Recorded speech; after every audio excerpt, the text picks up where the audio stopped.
오늘부터 또 방학 기간 동안에 성도의 삶 성경이 답하다 라는 주제로 계속 이어가도록 하겠습니다. 오늘은 38번째 강의 시간입니다. 아마 한 500번쯤 하면 끝날 것 같습니다. 굉장히 많습니다. 찾고자 하면 굉장히 많은데 오늘 38번째 강의인데 예수 그리스도께 드리는 헌신이라는 주제입니다. 제가 강의를 시작하면서 우리 성도님들께 여쭙고 싶은 게 있는데요. 혹시 여러분은 희생과 헌신의 단어의 차이를 알고 계십니까? 희생과 헌신의 차이. 오늘은 예수 그리스도께 드리는 뭡니까? 헌신이죠. 근데 이 헌신과 희생의 차이를 알고 계십니까? 자, 그러면 나는 주를 위해 희생하고 있다라고 생각하는 분 한번 손 들어 보십시오. 없으십니까? 그럼 나는 주를 위해 헌신하고 있다. 손 들어 보십시오. 안 드는 분들은 아무것도 안 하시는 겁니까? 좀 하십시오. 헌신 좀 하십시오. 우리가 이걸 이렇게 대개는 혼돈해서 쓰거든요. 섞어서 희생과 헌신을 섞어서 쓰는 경우가 많은데 사실 우리가 이 개념을 정확하게 알고 있어야 우리가 하는 이런 신앙생활 그 자체가 병들지 않습니다. 여러분, 이 헌신이라고 하는 것과 희생의 가장 강력한 차이는 뭐냐면 이게 강제적인 것이냐 아니면 자발적인 것이냐에 있어요. 희생이라고 하는 건 강제성을 띱니다. 가고 싶지 않은 길이지만 가야 하는 길인 거예요. 그래서 그것을 희생이라고 얘기해요. 그리고 희생은 대부분은 그것이 계속해서 반복적으로 이루어지지 않고 일시적인 경우가 많습니다. 그 단어 의미 자체가 그렇습니다. 또 헌신이라는 건 뭐죠? 자발적이면서도 지속적인 거예요. 그러니까 희생이라고 하는 건 어떤 목적을 위해서 내가 내 자신을 포기하는 거죠. 그래서 강제적으로 그것을 내놓는 것입니다. 주를 섬기다 보면 희생이 필요할 때가 있습니다만 대부분 그리스도인의 삶에 더 적합한 용어는 희생이 아니라 헌신이 맞습니다. 헌신은 자발적이죠. 그리고 지속적입니다. 그리고 몸과 마음을 바쳐서 힘을 다해 드리는 건데 이 헌신이라고 하는 말과 희생이라고 하는 말이 사실은 다 좋은 편으로 해석하면 좋지만 우리에게 헌신이 더 적합한 이유 중에 하나는 헌신은 매우 긍정적 의미가 담겨 있다는 거예요. 희생은 고통과 아픔, 슬픔, 꿀꺽꿀꺽 삼켜야 하는 것들이 포함되어 있지만 그러나 헌신은 그렇지 않습니다. 헌신은 기쁨이고 긍정적이고 감사하고 내 것을 내놓으면서도 기쁨이 있는 거예요. 내 몸과 마음을 하나님 앞에 올려드린다. 그럴 때 우리는 그걸 헌신이라고 해요. 근데 우리가 이 교회를 섬기면서 교회 사역이나 봉사나 이런 것들을 하면서 대부분 이 개념을 잘 몰라서 내가 교회를 위해서 희생을 하고 있다고 생각을 하니까 억울한 거예요. 그런데 우리가 하나님께 드리는 이 봉사라든지 섬김 이런 것들은요 희생이 아니에요. 일시적인 게 아니고 주님이 우리를 구원해 주신 그 사건에 대한 우리의 뭐죠? 당연한 반응인 겁니다. 그래서 희생이 맞지 않고 헌신이 맞는 거예요. 헌신. 그리고 한 번으로 끝나는 게 아니죠. 우리가 생을 다하는 순간까지 우리는 이미와 아직의 사이에 그 중간에 걸친 시대를 살아가고 있기 때문에 주님이 이미 오셨고 또 오실 그리스도를 기다리면서 살아가는 삶의 여정 아닙니까? 그 찰나의 여정이 사실 우리에게는 긴 시간의 여정일 수 있지만 우리에게 주어진 이 시간은 사실상 하나님께 그 구원의 감격과 기쁨으로 채워야 하는 그런 헌신의 시간들이라는 것입니다.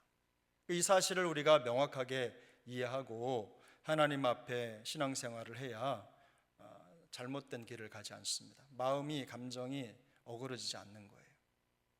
자, 그래서 여러분, 우리가 지금 헌신하고 있습니까? 희생하고 있습니까? 정확하게 아셔야 합니다. 우리는 지금 하나님 앞에 긍정적으로 그리고 지속적으로 자발적으로 헌신하고 있는 거예요. 누구를 위한 게 아닙니다. 나와 하나님 사이에, 이게 사실은 우리말은 그걸 느낌을 잘 모르겠지만요, 다른 말로 번역해 놓은 걸 보면요 정확하게 나와요. 언약에 관련해서 하나님과의 약속 관계로 그 안에서 이루어진 그런 관계적인 것들이죠. 예를 들면 이 헌신이라고 하는 단어가 되게 쓰일 때는 어떤 관계로 쓰이냐면요, 사랑의 관계 속에 많이 쓰여요. 그래서 뭐라고 말할 수 없을 정도의 마음속에 이런 기쁨과 감격이 온 몸과 마음을 통해서 아주 능동적이고 자발적으로 드러나는 거예요. 우리는 그리스도의 희생이라고 말하지 않습니까? 예수님이 십자가의 길을 기쁨으로 가셨습니까? 여러분 어떻게 생각하십니까? 성경을 읽으시면서 예수님의 그 십자가의 길을 기쁨으로 가셨다는 표현이 있으십니까? 있습니까? 예수님이 그 십자가의 길을 가면서 어떻게 기도하셨죠? 피가 땀방울이 핏방울이 쏟아질 정도의 고통을 가지고 기도하셨어요. 그리고 할 수 있으시거든 이 잔을 내게서 옮겨달라고 기도하셨어요. 그러나 아버지의 원대로 하시라고 했어요. 이게 희생입니다. 근데 우리는 대부분 이런 희생의 길을 가는 게 아니라, 예수님은 우리를 구원하셔야 되고 인류를 건져내셔야 하는 분명한 목적이 있으셨기 때문에 자기를 포기하시고 그 길을 가신 거죠. 하나님의 뜻에 이끌려서 가신 거예요. 사실 근데 우리는요, 그것에 비하면 정말 표현할 수 없을 정도의 삶을 살아가는 것이고, 그래서 우리의 삶은 희생이라고 말하기에는 너무나 부족하고 헌신이 정확한 표현입니다. 그래서 우리가 하나님 앞에 헌신을 드릴 때 이 원리를 잘 이해하시고 주님이 우리에게 바라시는 헌신이 어떤 것인지 오늘 본문을 통해서 미력 하나마 조금 이해하셨으면 좋겠습니다. 자, 헌신의 기본적인 의미는 예수 그리스도와 관계가 됐는데요, 기본적인 의미 1번은 예수 그리스도의 구원의 능력과 신실하심을 아는 데 기초하는 겁니다. 그러니까 예수님이 어떤 분이신지를 알면 우리가 헌신할 수 있는 겁니다. 그러니까 이 구원의 능력과 신실하심을 아는 데 기초한다. 그리고 또한 예수 그리스도를 향한 경배와 순종으로 드러납니다. 이 헌신이라고 하는 게 그런 겁니다. 예전에 우리 하나님께 헌신이라고 하는 지난과에서 이미 우리가 조금 다룬 부분이긴 합니다만, 예수 그리스도를 향한 경배와 순종으로 드러난다. 그러면 두 번째, 예수 그리스도는 사람들에게 자신을 따르라는 뭘 명하셨습니까? 희생입니까? 헌신입니까? 헌신입니다. 헌신이에요. 자, 이걸 희생이냐 헌신이냐를 우리가 구분하는 과정에 있어서 명확한 게 뭐냐면, 예수님을 따라서 누가 덕을 봅니까? 내가 누리잖아요. 그죠? 예수님을 따르는 걸 우리가 희생이라고 생각하면요, 너무너무 피곤하고 어려운 길이 되는 거예요. 구원의 길이라고 하는 게. 근데 예수 그리스도는 사람들을 향해서 따르라고 했을 때 헌신을 명하신 거예요. 헌신을. 마태복음 4장 19절 오늘 우리가 함께 읽었던 본문인데요, 말씀하시되 나를 따라오너라 내가 너희를 사람을 낚는 어부가 되게 하리라 하시니 그들이 곧 그물을 버려두고 예수를 따르니라.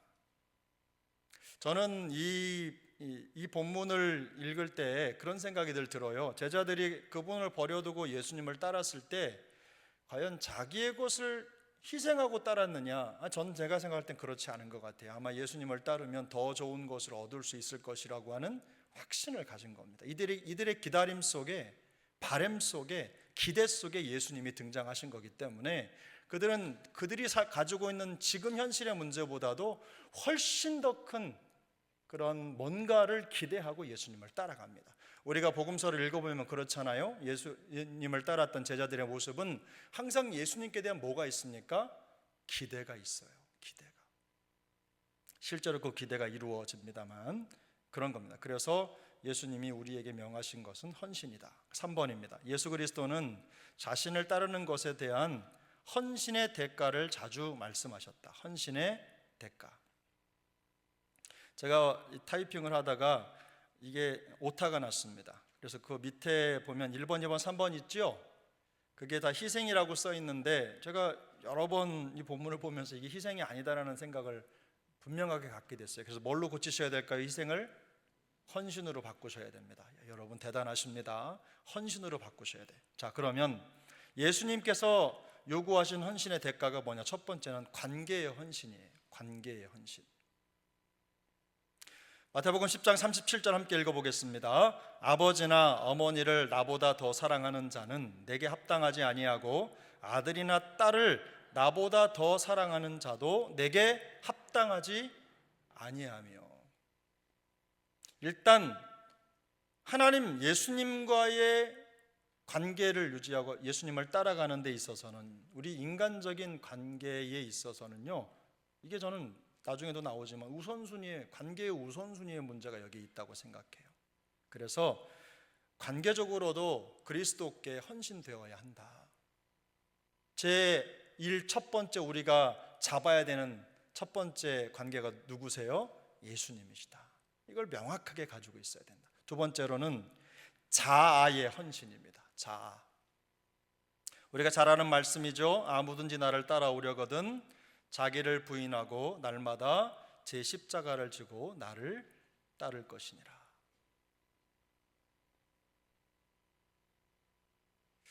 이 십자가를 진다라고 하는 것이 사실 우리의 삶의 여정에,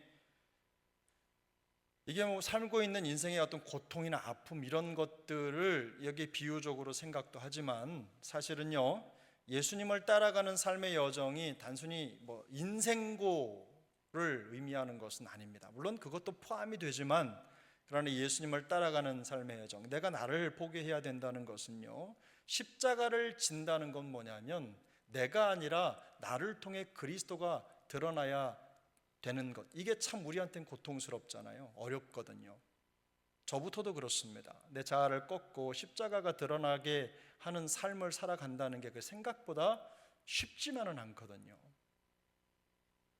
그런데 주님은 그 삶이 우리에게 더 유익한 삶이라고 지금 말씀하고 계신 겁니다. 그래서 예수님을 따라가는데 두 번째 어떤 헌신이 필요합니까? 우리 자아의 헌신이 필요하죠. 어떤 과정에서든 나를 얘기하고 내 자아의 헌신이 하나님께 온전히 그리스도께 이렇게 드려지지 않으면 뭐 되는 게 별로 없는 것 같더라고요. 세 번째는 어떤 헌신이 필요하겠습니까? 소유의 헌신입니다. 소유. 여러분이 열심히 일하셔서 주님이 허락하신 소득의 일부를 하나님께 올려드립니다. 그죠? 희생입니까? 헌신입니까? 10분밖에 대답을 안 하시는 것 같아요. 희생입니까? 헌신입니까? 헌신입니다. 여러분이 자발적으로 기쁨으로 감사로 하나님 앞에 드리는 거기 때문에 희생이라고 말하지 않아요. 하나님이 우리를 위해 허락해 주신 그 구원의 감격, 속죄의 은혜를 우리의 마음속에 갖고 있다면 그 정도의 헌신은 큰 게 아니죠. 더구나 우리더러 더 많이 쓰라고 하시잖아요. 모든 것이 다 주께로부터 왔지만, 그러나 그 중에 일부 아주 작은 부분을 10개 중 하나를, 감사를, 어떤 계획한 우리의 목적을, 하나님의 뜻을 이루도록 우리의 것을 그냥 조금 내어놓는 것뿐인 거죠. 기쁨으로, 헌신으로. 그래서 모든 과정에 우리 그리스도를 따르는데 이런 관계의 헌신과 자아의 헌신과 소유의 헌신이 분명히 요구된다. 주님은 그렇게 말씀하십니다. 예수님을 따르는 데 있어서 아무런 대가도 필요 없다라고 말씀하신 적은 없어요. 매번 우리는 우리 자아를, 또 우리의 관계의 우선순위를, 우리의 소유를 하나님 앞에 기쁨으로 내어놓는 헌신에서부터 그리스도를 따라가는 그 첫 걸음이 시작되는 것입니다. 네 번째, 어떤 사람들은 예수 그리스도의 헌신에 대한 요구를 거부했습니다. 그런 거부의 유형들이 성경에 여러 군데 나오는데 두 개만 살펴보면, 첫 번째로는 누가복음 9장 59절에서 볼 수 있는 내용인데, 잘못된 우선순위 때문에 주님의 헌신 요구를 거부합니다. 우리 누가복음 9장 59절 한번 같이 읽어보겠습니다. 시작. 또 다른 사람에게 나를 따르라 하시니 그가 이르되 나로 먼저 가서 내 아버지를 장사하게 허락하옵소서. 잘못된 우선순위입니다. 여러분, 누가복음 9장 59절 요 본문을 읽으면서 무슨 생각을 하셨습니까? 주님이 우리에게 원하시는 그 헌신의 요구가 때로는 우리의 상식과 많이 충돌한다는 걸 발견하시겠죠. 우리는요, 아버님이 장례가 나면 만사 제쳐놓고 그거 먼저 하잖아요. 그죠? 맞죠? 네. 그런데 그걸 못하게 하면 원수가 되는 거예요. 인륜을 저버렸다, 천륜을 저버렸다, 뭐 이런 식으로 하면서 뭔가를 이렇게 공격의 대상이 되기도 하고 뭔가 큰 잘못을 저지르는 것 같은 그런 느낌이 드는데, 그런데 여러분 가만히 보면요, 우리가 그리스도를 따라가는 헌신이 꺾이는 지점을 가만히 보면 다른 것 때문에 꺾이는 게 아닙니다. 이런 인간적인 관계와 연결된 것들 때문에 많이 꺾이거든요. 우리가 때에 따라서 상황적으로 잘 분별해야 되겠지만, 사실 이 문제는 주님이 나를 따르라고 말씀을 하셨을 때 먼저 가서 내 아버지를 장사하게 허락하옵소서라고 했을 때 주님은 뭐라고 말씀하시냐면요, 그것이 당연하다고 말씀하시지 않아요. 주님을 따르는 게 먼저라고 말씀을 하시죠. 죽은 자들의 일은 죽은 자들에게 맡기는 거예요. 그게 하나님의 논리입니다. 그래서 우리가 항상 이 문제는 그렇다고 부모를 저버려라, 장례식보다 예수님을 따르는 게 먼저다, 이걸 단편적으로 말씀드리기가 쉽지 않지만, 더 중요한 것은 하나님 앞에서 하나님과의 관계 속에서 하나님과의 관계를 무너뜨리는 가장 중요한, 우리에게 있어서 가장 중요한 어떤 핵심적인 문제점들이 뭐냐면 바로 이 잘못된 우선순위에 있다는 겁니다. 우선순위. 우선순위를 명확하게 잘 가져가는 게 우리에게서는 굉장히 중요하다. 두 번째로는 뭐냐면 잘못된 동기입니다. 동기. 자, 요한복음 6장 2절을 같이 읽어보겠습니다. 큰 무리가 따르니 이는 병자들에게 행하시는 표적을 보았음이로라.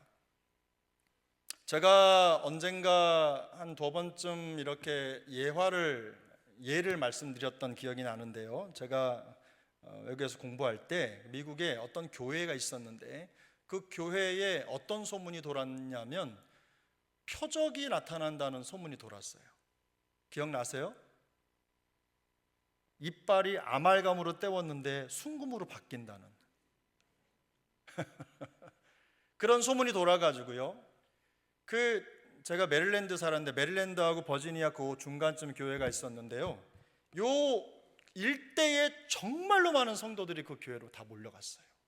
다니던 교회를 다 제껴놓고. 그 교회 어떻게 됐을까요? 그 교회 어떻게 됐을까요? 아말감 이빨 몇 개 가지고 있는 분들 금 벌었을까요? 그런 일은 일어나지 않습니다. 하나님이 성령께서 아말감을 순금으로 바꿔주시는 역사로 사람들의 마음을 미혹할 정도로 그렇게 어리석은 분이 아니세요. 그런 걸로 우리의 믿음의 무게를 측량하는 분이 아니시라는 거죠. 교회도 마찬가지입니다. 처음에 오시는 분들, 처음에 신앙생활을 시작하는 분들은요, 그런 환경이나 상황 이런 것들에 마음을 빼앗길 수 있어요. 그래서 교회도 그런 부분을 잘 준비해야 되겠죠. 그런데 시간이 가면 갈수록 그런 것들이 내 신앙생활의 방향을 좌우하고 있다면 깊은 병에서 헤어나지 못하는 겁니다. 우리가 신앙생활할 때 주를 따르는 동기는 명확합니다. 주님이 누구이시기 때문에 따르는 거죠? 우리의 구원자이시기 때문에, 우리의 주인이시기 때문에 주님을 따르는 거예요. 여기에 제자들이 예수님을 따르는 그 과정 속에 가만히 보십시오. 예수님이 제자들을 부르실 때 그들에게 무슨 기적을 막 일으켜서 앉은 자를 일으켜 세우고 이렇게 하면서 너 봤지? 그러니까 나 따라와, 이렇게 말씀하신 적이 없어요. 그냥 찾아가셔서 나를 따르라, 이렇게 말씀만 하셨거든요.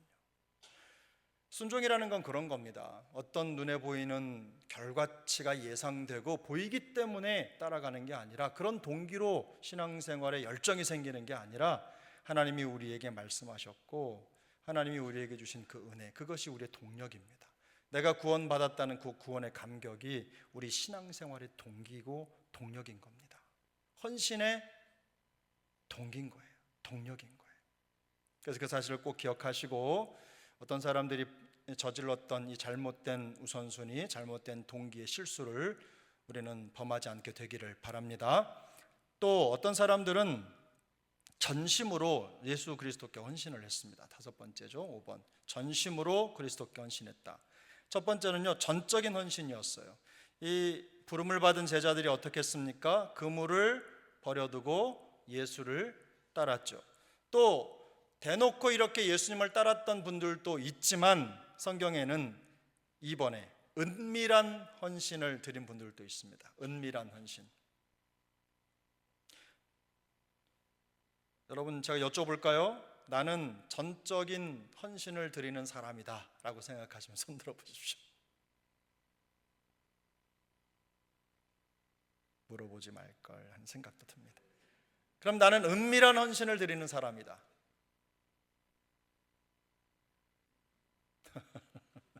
제 눈에 한 분밖에 안 보입니다. 손 드신 분이. 되게요, 저는 제가 심리학 전문가는 아니지만 나는 이렇게 은밀하게 헌신하는 이런 거 참 우리가 다 좋아하잖아요. 근데 은밀한 이유는 뭐냐면, 안 해도 표시가 안 나고 해도 표시가 안 나고, 사람들은 대부분 이걸 싫어해요. 내가 헌신하면 헌신한 게 표시나는 걸 좋아하거든요. 그러니까 내가 은밀하게 주님 앞에 헌신하는데, 그것 때문에, 주님 앞에 드린 것 때문에 그저 기쁨과 감사가 있다면 수준이 매우 높은 신앙인 겁니다. 예수님 당시에도 이런 분들이 계셨어요. 관리 중에서도 예수님을 믿는 자가 많았지만 당시에 문화적으로 종교적으로 한계가 명확했기 때문에 바리새인들이 만약에 나를 알고 공격하거나 혹은 출교를 당하거나 이런 위험이 도사리고 있다는 현실을 너무나 잘 알고 있었기 때문에 자기의 믿음을 감추고 따랐던 자들이 있어요. 그런데 나중에 두고 보면 우리 예수님의 십자가를 대신 진 사람이 누구죠? 누굽니까? 예수님의 십자가를 대신 지고 간 사람이 누구예요?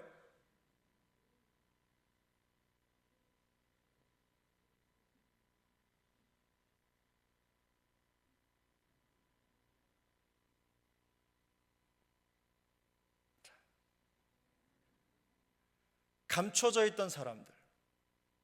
그러나 어느 순간이 되면 당당하게 나와서 자기의 신앙을 이야기하고 또 믿음을 드러내는 사람들, 있는 그곳에서 자기 믿음의 자리를 지키는 사람들이 생각보다 많다는 겁니다. 주님 앞에 이렇게 전적인 헌신을 드리거나 은밀한 헌신을 드리는 사람들이 분명히 있습니다. 또 중요한 것은 그 예수 그리스도께 드리는 이 헌신은 두 가지 형태로 우리 가운데 분명하게 드러나는데요. 첫 번째는 뭐냐면 6번의 사랑입니다. 첫 번째는 그리스도를 향한 사랑이죠. 요한복음 14장 21절, 나의 계명을 지키는 자라야 나를 사랑하는 자니 나를 사랑하는 자는 내 아버지께 사랑을 받을 것이요 나도 그를 사랑하여 그에게 나를 나타내리라. 하나님을 사랑하는, 예수님을 사랑하는 사랑의 증거가 뭐라고 말씀하고 있습니까? 하나님의 말씀에 내가 순종하는 거라고 말씀하고 있죠. 놀랍게 다음 답이 뭐냐면 다음 2번의 답이 순종입니다. 이게 떨어진 게 아니라 사실은 같이 붙어 있는 건데, 계명을 지키고 그분의 본을 따르는 것, 그래서 예수님은 우리가 그 계명을 지키면 이로써 우리가 그를 아는 줄로 알 것이, 안다는 말이 무슨 말입니까? 예수님과 내가 친밀한 관계 속에 있다는 것, 이게 바로 안다는 말이거든요. 그러니까 우리가 사랑하고 순종하면 하나님의 말씀을 따라가려고 하는 노력, 그 애씀, 또 최선, 이런 것들이 우리 안에 있으면 하나님은 우리가 하나님을 사랑하는 줄 하나님도 인정하시고 세상도 우리가 하나님을 사랑하는 줄 안다는 겁니다. 실수하고 부족한 것 때문에 문제를 지적받는 것, 그거 있을 수 있어요. 우리는 언제든 그럴 수 있으니까. 더 중요한 것은 그럼에도 불구하고 우리가 다시 하나님의 말씀 앞에서 그 계명을 지키는 자로, 말씀을 따르는 자로 돌아설 준비가 돼 있느냐, 이게 더 중요한 것입니다. 이것이 사랑하는 자, 순종하는 자들에게 나타나는 모습입니다. 예수 그리스도께 대한 드리는 헌신의 문제는 완벽함이라는 단어로는 표현할 수 없는 것입니다. 우리가 부족하기 때문에, 우리 자체가 부족하고 연약하기 때문에, 그러므로 예수 그리스도께 드리는 헌신의 문제는 항상 제가 말씀드리지만 최선의 문제입니다.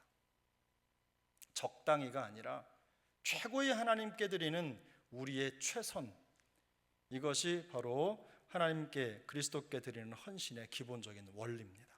예배를 드릴 때도 마찬가지로 매 순간 우리가 가능한 한 최선의 것을 드리기 위해서 애써야 되는 이유가 거기에 있는 것입니다. 매 순간 주님은 우리의 그 모습을 보시는 거예요. 주님은 우리가 드리는 값진 것을 보시는 게 아니라 우리가 드리는 그 마음의 최선을 보시기 때문에, 그걸 받으시기 때문에 우리의 헌신이 하나님 앞에 항상 최선이어야 하는 것입니다. 그러므로 예수 그리스도께 드리는 헌신은, 마지막에 1번 함께 읽어보겠습니다. 단순한 관심이나 종교적 소속감을 뛰어넘는 급진적인 삶의 변화를 요구한다. 내가 변하지 않고는 이 헌신이 참 쉽지 않습니다. 두 번째, 예수 그리스도의 부르심에 대한 의지적인 응답이다. 의지적인 반응이에요. 세 번째, 자기 자신보다 주님을 앞세우는 것에 따르는 손해를 감수하는 것이다. 손해를 감수하는 것이다.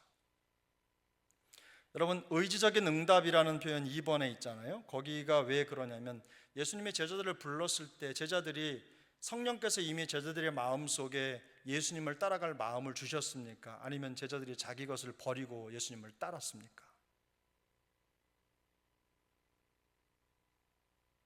성령께서 그 마음을 먼저 감동을 시켜가지고 무조건 버리고 따라오도록 하셨습니까? 아니면 예수님의 말씀에 제자들이 자기의 그물을 버려두고 예수님을 따르기를 선택했습니까? 맞습니다. 선택입니다.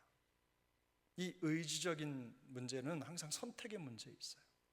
똑같은 상황에서도 우리는 선택합니다.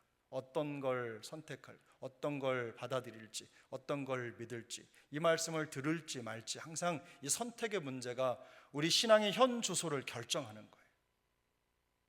4번 함께 보겠습니다. 4번 같이 읽습니다. 공개적인 신앙 고백뿐만 아니라 지속적인 순종과 진실한 사랑의 삶을 통해 증명이 된다. 예수 그리스도께 드리는 헌신은 공개적인 신앙 고백뿐만 아니라 지속적인 순종과 진실한 사랑의 삶을 통해 증명됩니다. 오늘 여러분 내용이 어렵지 않으시죠? 오전에도 말씀드렸습니다. 신앙생활이라고 하는 것은 아는 게 전부가 아니죠. 제가 인생을 길게 살아보지 않아도 그게 아니라는 것쯤은 충분히 알 수 있을 것 같습니다. 아는 게 중요한 게 아니라 그 아는 것이 우리의 진짜 믿음으로 고백되고 있느냐, 그리고 그렇게 되도록 내가 그 말씀을 이루어가고 있느냐, 구원을 이루어가고 있느냐, 이 문제가 우리에겐 더 중요하다는 것입니다. 그래서 오늘도 우리 세종항 식구들이 예수 그리스도께 드리는 헌신 때문에 마음에 상처가 없기를 축복합니다. 기쁨으로, 감사로, 자발적으로 또 온몸을 바쳐 힘을 다해 주님 앞에 드리되 우리 주님께서 베풀어 주신 하늘의 은혜로 충만히 채워질 수 있기를 예수 그리스도의 이름으로 축복합니다.